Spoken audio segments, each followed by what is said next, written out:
아멘. 함께 하나님의 말씀을 보도록 하겠습니다. 우리가 같이 볼 말씀은 열왕기하 23장 21절부터 28절까지의 말씀입니다. 함께 하나님의 말씀을 보겠습니다. 왕이 뭇 백성에게 명령하여 이르되 이 언약책에 기록된 대로 너희 하나님 여호와를 위하여 유월절을 지키라 하매 사사가 이스라엘을 다스리던 시대부터 이스라엘 여러 왕의 시대와 유다 여러 왕의 시대에 이렇게 유월절을 지킨 일이 없었더니 요시야 왕 18째 해에 예루살렘에서 여호와 앞에 이 유월절을 지켰더라. 요시야가 또 유다 땅과 예루살렘에 보이는 신접한 자와 점쟁이와 드라빈과 우상과 모든 가증한 것을 다 제거하였으니 이는 대제사장 힐기야가 여호와의 성전에서 발견된 책에 기록된 율법의 말씀을 이루려 함이라. 요시야와 같이 마음을 다하며 뜻을 다하며 힘을 다하여 모세의 모든 율법을 따라 여호와께로 돌이킨 왕은 요시야 전에도 없었고 후에도 그와 같은 자가 없었더라. 그러나 여호와께서 유다를 향하여 내리신 그 크게 타오르는 진노를 돌이키지 아니하셨으니 이는 므낫세가 여호와를 경노하게 한 그 모든 경노 때문이라. 여호와께서 이르시되 내가 이스라엘을 물리친 것 같이 유다도 내 앞에서 물리치며 내가 택한 이 성 예루살렘과 내 이름을 거기에 두리라 한 이 성전을 버리리라 하셨더라. 요시야의 남은 사적과 행한 모든 일은 유다 왕 역대지략에 기록되지 아니하였느냐. 아멘. 오늘 새벽의 시간에 또 오늘 하루의 특정한 시간에 이렇게 하나님 앞에 나오는 우리 하나님의 사람들을 축복합니다. 여러분, 오늘 하나님 앞에 서시기 바랍니다. 하나님 앞에 하나님과 함께 살아가시기 바랍니다. 얼마 전에 올림픽이 끝났습니다. 이번 올림픽에서 역시나 우리나라의 효자 종목은 양궁이었습니다. 대단하죠? 양궁에서만 금메달이 4개가 나왔습니다. 그리고 그 안에서 안사한 선수는 무려 금메달을 3개 땄다는 그런 기염을 토해내기도 했습니다. 그리고 펜싱과 기계체조에서도 금메달을 차지를 했습니다. 또 이 이거 잊을 수 없죠. 여자 배구도 대단했습니다. 우리 김연경 선수가 이끄는 그 여자 배구팀이 4강까지 올라갔습니다. 물론 이제 4강 이후의 경기는 아쉽지만 정말 4강까지 올라가면서 보여줬던 그 투어는 정말로 잊지 못할 것 같습니다. 또 이제 탁구의 이제 신유빈 선수 기억나죠? 예. 우리 이제 아이지만 참 당차게 그렇게 탁구를 했던 신유빈 선수. 그리고 체조의 여서정 선수. 아버지에 이어서 그렇게 메달을 땄고요. 그리고 수영의 황선우 선수는 우리나라의 미래가 정말로 희망적이구나. 그거를 알려줬습니다. 여러분, 그 올림픽은 4년마다 한 번씩 열립니다. 그런데 이제 이번에는 이제 코로나 때문에 5년에 열리게 됐는데 이름은 2002년 도쿄올림픽으로 그렇게 진행이 되었습니다. 근데 제가 어느 날 이제 퇴근해서 그 올림픽 경기를 하나를 봤습니다. 어떤 걸 봤냐면 역도 경기를 봤어요. 역도 경기. 예. 그러니까 이제 역도는 이제 그 한 번에 들어올리는 인상과 이제 두 번, 이제 한 번 걸쳐서 이렇게 들어올리는 용상으로 진행이 되잖아요. 그래서 뭐 각각 3번씩 기회가 있어서 이제 가장 큰 무게의 합을 합쳐서 이제 금메달을 가리는 시합인데, 저 이제 역도 보면서 정말 놀랐어요. 여자 경기 보면서 처음에 놀랬고요. 와, 나는 저렇게 들지 못할 텐데. 그리고 남자 경기 보면서는 와, 저 사람들 다 초인인가 하면서 놀라면서 그렇게 봤었습니다. 진짜 무거운 바벨을 번쩍 들어 올리더라고요. 정말 대단했습니다. 제가 본 경기에서는 우리나라 선수도 참여를 했었는데 우리나라 선수는 그 경기에서 6위를 했습니다. 그런데 인상적이었던 장면이 있어요. 어떤 장면이냐면 우리나라 선수가 인상을 들었어요. 그러니까 바벨을 한 번에 올리는 거 있잖아요. 그래서 인상을 그렇게 했는데 우리나라 선수가 1차 시기에는 180kg를 무려 180kg입니다. 180kg를 무난하게 들었습니다. 하지만 185kg를 2차 시기에 실패하고 이제 3차 시기 한 번의 기회만 남은 거예요. 그래서 우리나라 선수가 185kg 바벨을 들어 올렸어요. 막 팔이 떨면서 얼굴이 빨개지면서. 그래서 저는 되게 좋아했어요. 와, 성공했다. 네. 그런데 여러분, 이 올린 게 바로 실패였습니다. 판정에서 실패한 겁니다. 저는 이제 그걸 보면서 진짜 이 사람이 이제 떨면서 이렇게 올렸잖아요. 얼굴까지 빨개지면서. 그러면서 그 선수의 4년간의 세월을 생각해 보게 되더라고요. 올림픽을 준비하면서 있었던 그 기간. 그러니까 이제 그 선수는 분명히 이 올림픽을 준비하면서 정말로 노력했을 거예요. 하루도 빠지지 않고. 그런데 185kg를 들었는데, 근데 이게 판정에서 노리프트, 실패 판정이 나온 겁니다. 여러분, 그 4년간의 노력을 우리가 어떻게 봐야 될까요? 우리는 이제 우리의 이제 즐거움의 요소로서 올림픽을 보지만, 근데 올림픽에 나가는 그 선수들 하나하나는 다 4년간의 기억을 가지고 그렇게 올림픽을 행할 거예요. 그리고 뭐 어떤 선수는 이제 뭐 8년간, 12년간, 20년간의 그런 기억을 가지고 올림픽에 참여를 할 텐데, 여러분, 우리가 이런 노력을 어떻게 봐야 될까요? 여러분, 그 올림픽에 나오는 선수들 중에 4년간의 노력에 합당한 결과를 받는, 합당한 몫을 받는 선수는 얼마나 될까요?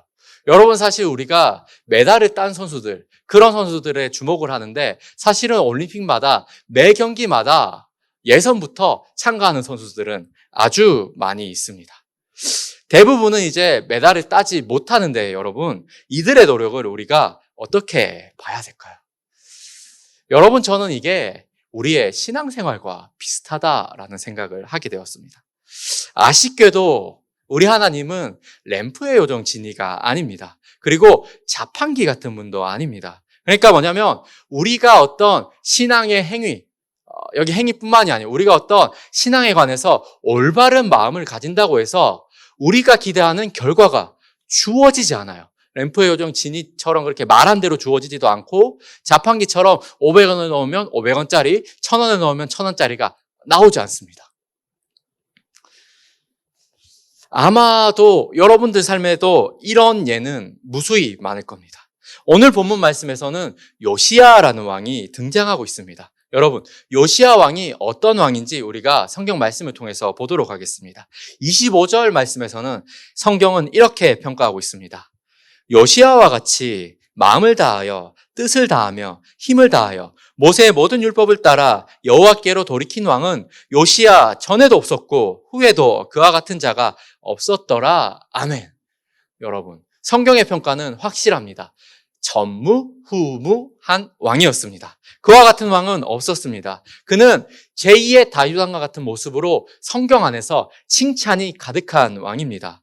여러분, 그가 하나님을 어떻게 섬겼는지 보십시오. 성경에서는 이렇게 말합니다. 마음을 다하여, 뜻을 다하며, 힘을 다하여 모든 율법을 지킨 왕이다라고 합니다. 여러분, 이 문장의 의미는 뭐냐면 하나님께서는 백성들에게 율법을 주시면서 율법을 이렇게 지켜라 라고 하신 말씀이 있습니다. 우리는 그 말씀을 쉐마 말씀이라고 합니다. 신명기 6장에 있죠. 그런데 그 쉐마에 있는 말씀 그대로 하나님을 섬긴 왕, 율법을 지킨 왕이 바로 요시야 왕입니다. 그러니까 어떻게 보면 이 말의 뜻은 뭐냐면 하나님의 율법을 잘 지켰다, 정말로 잘 지켰다, 그와 같은 왕이 없었다라고 성경은 평가하는 겁니다. 그가 어떻게 계명을 지키는지가 나오는 말씀이 바로 우리가 읽은 본문 말씀입니다. 그는 유월절을 지켰습니다. 그런데 이 유월절에 대해서 이렇게 지킨 적이 없다고 얘기해요. 뭐라고 얘기하냐면 사사시대부터, 왕정시대가 아니라 사사시대부터 이렇게 지켰던 때가 없다고 얘기해요. 여러분, 이 말은 뭐냐면 그 전에도 유월절을 지킨 왕들은 있었어요. 뭐 히스기야나 이런 왕들이 지켰거든요. 그런데 유월절을 그 전에는 어떻게 지켰냐면 각각 자기 집에서 지켰어요. 자기 사는 곳에서. 그런데 요시야 때는 이 유월절을 어떻게 지키냐면 모두가 다 예루살렘에 와서 다 같이 와서 유월절을 지킵니다. 그런데 이게 신명기에 적혀 있어요. 이렇게 지키라고. 이 언약책에 기록된 대로 하나님을 위해서 유월절을 지켰다라고 성경은 적고 있습니다. 또 그는 백성들의 삶 속에 있었던 만연해 있던 점쟁이들, 드라빔 우상과 같은 주술사들을 제거를 한 거예요. 그러니까 이제 유월절을 통해서 나라 전체를 개혁을 했다면 이제 백성들의 삶에서도 신앙의 모습을 개혁을 한 거예요. 성경에서는 여호와의 성전에서 발견된 책에 기록된 율법의 말씀을 이루려 함이라고 적혀 있습니다. 그렇게 하나님의 말씀대로 했던 왕입니다. 그는 이렇게 마음대로 우상을 섬기며 하나님도 같이 섬기는 백성들이 예루살렘에 와서 그리고 정한 곳에서 하나님께 예배드릴 수 있도록 개혁을 했습니다. 하나님께서는 이 모습을 보면서 참 기쁘셨던 것 같아요. 그래서 25절과 같이 이 요시야 왕을 칭찬을 했습니다. 전무후무한 왕이라고 말입니다. 그런데 여러분, 그 후에 이상한 말씀이 나옵니다. 바로 26절과 27절의 말씀입니다. 이렇게 적혀 있습니다. 그러나 여호와께서는 유다에 쏟으시려던 그 불타는 진노를 거두어 들이시지는 않으셨다. 므낫세가 주님을 너무나도 경노하시게 하였기 때문이다. 그래서 여호와께서는 이렇게 말씀하셨다. 이스라엘을 내가 외면하였듯이 유다도 내가 외면할 것이요 내가 선택한 도성 예루살렘과 나의 이름을 두겠다고 말한 그 성전조차도 내가 버리겠다. 여러분, 왜죠? 왜 이런 결과가 나타나는 거죠? 저는 이 말씀을 보면서 참 당황스러웠습니다. 왜냐하면 분명히 하나님의 말씀대로 살고 그리고 심지어 하나님의 말씀대로 잘 살라고 온 나라를 개혁을 했습니다. 말씀 그대로. 그러면 하나님께서 이 나라에 복을 주시는 게 너무나 당연하지 않습니까? 그런데 이 요시야 왕은 이집트 왕 느고와 전쟁을 벌이다가 그냥 죽게 됩니다. 그리고 그의 개혁에도 불구하고 이 나라는 그냥 멸망을 당하게 됩니다. 성전도 다 부서지게 됩니다. 예루살렘 성이 무너지고 성전이 파괴되는 겁니다. 저는 이 말씀을 보면서 우리네 삶과 참 닮았다는 마음이 듭니다. 여러분, 우리 신앙의 삶도 계산처럼 정확하지 않지 않습니까? 신앙의 삶을 사는 어떤 이들은 복을 받는데 근데 어떻게 보면 그보다 더 신앙의 삶, 정말로 믿음의 삶을 살아가는 삶이 있는데 근데 그분들 보면 삶이 욕과 같아요. 고난의 삶을 살아가고 있습니다. 이거 어떻게 봐야 합니까? 여러분들이 명심해야 되는 게 있습니다. 여러분, 신앙의 삶을 우리가 보이는 삶의 결과로 알 수 없습니다. 결단코 알 수가 없습니다, 여러분. 누가 신앙이 좋은 사람입니까? 지금 복 받은 사람들이요? 아니요. 그분들이 신앙이 좋다고 하지만 그분들의 신앙이 무조건 좋다라고 얘기할 수 없습니다. 여러분, 요아스와 같이 전무후무한 왕도 그의 삶의 마지막은 덧없는 죽음이었어요. 덧없이 그냥 전쟁에 나갔다가 죽어요. 그리고 이 나라가 망합니다, 여러분. 여러분, 어떤 한 사람의 신앙의 결과가 그 사람의 삶에서 다 드러나지 않습니다. 여러분, 이거 명심하셔야 돼요. 여러분, 주위의 동역자들을 보면서 판단하지 마시기 바랍니다. 다 드러나지 않습니다. 그 사람이 고난을 겪고 있다고 해서 그 사람의 죄 때문이 아니에요, 여러분. 그 사람이 실수를 했기 때문에, 그 사람이 기도를 하지 않았기 때문에 아니에요, 여러분. 알 수 없는 겁니다. 여러분, 이거 명심하시기 바랍니다. 여러분, 오늘 말씀에서 하나님께서도 그런 분이라는 거 우리가 알 수 있습니다. 하나님께서도 결과로 평가하지 않는 분이라는 것을 우리는 알게 됩니다. 여러분, 요시야 실패한 왕 아닙니까? 허무하게 죽었지 않습니까? 결국에는 자신의 나라의 멸망을 막지 못한 비운의 군주가 아닙니까? 그러나 여러분, 그런 허무한 죽음과 빛바랜 개혁에도 불구하고 하나님께서는 그가 하나님을 위해서 한 일을 분명히 보고 계십니다. 여러분, 우리가 섬기는 하나님, 우리의 여호와이신 하나님은 정당한 평가를 하시는, 정당한 판결을 하시는 공의로우신 하나님입니다. 여러분, 이 하나님을 믿으시기 바랍니다.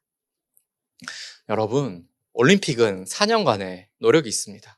그런데 이 노력은 올림픽의 메달로 알 수 없습니다.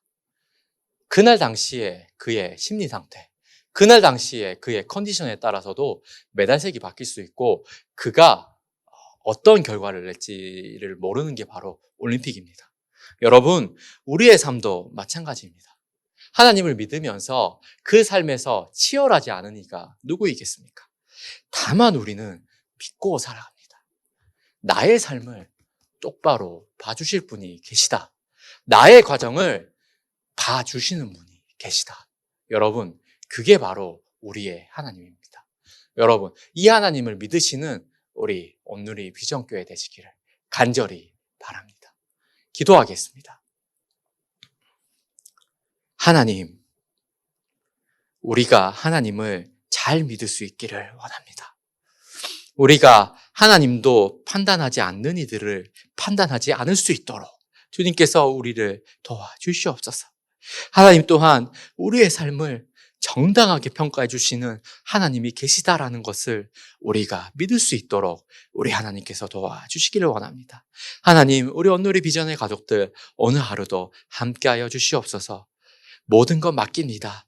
예수님의 이름으로 기도드립니다. 아멘.